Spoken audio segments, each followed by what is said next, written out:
थंडी चालू झाली की थंडीमध्ये सर्वात जास्त रसल स्वायपरचे कॉल चालू होतात आणि ह्या टायमाला रात्रीच्या टाइम जवळपास 7 वाजलेले आहेत. सायमामध्ये त्यांच्या सोसायटीच्या मध्ये एक विषारी जातीचा साप निघालाय. तर मित्रांनो, आपण वेळ न घेता त्याला पहिलं बाहेर काढू, मग नंतर राहील.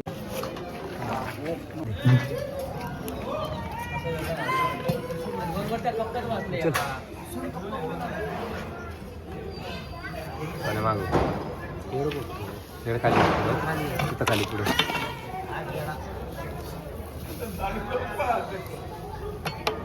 तिला बाहेर होतो.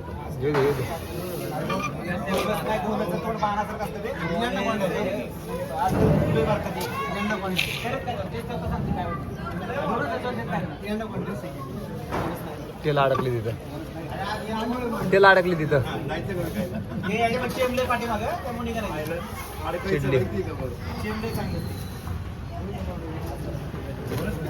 निघली का? हा निघली.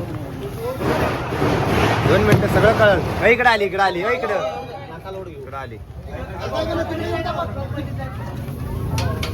तिकडे जाऊन पुढे थांबा की जरा, थांबा जरा, थांबा तुम्ही, नका गडबड करू. टाका चावली ना.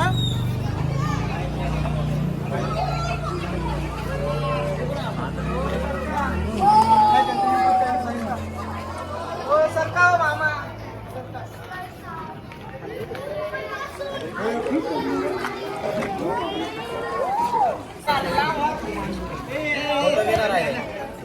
बंद करेल.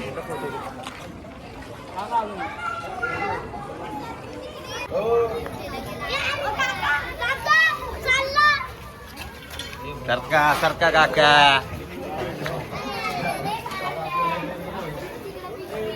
सर साने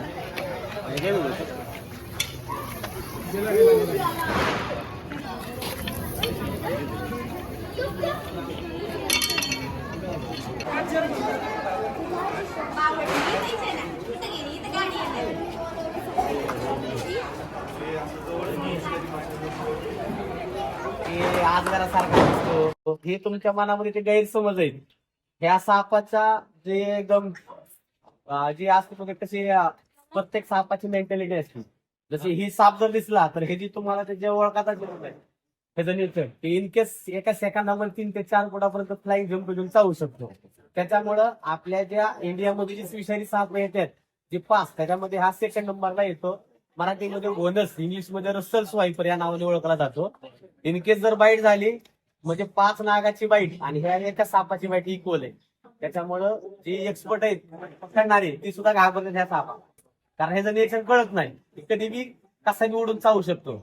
त्याच्यामुळे जर दिसला तर ह्याला अजगराचं पिलून पकडू नका, मेन म्हणजे.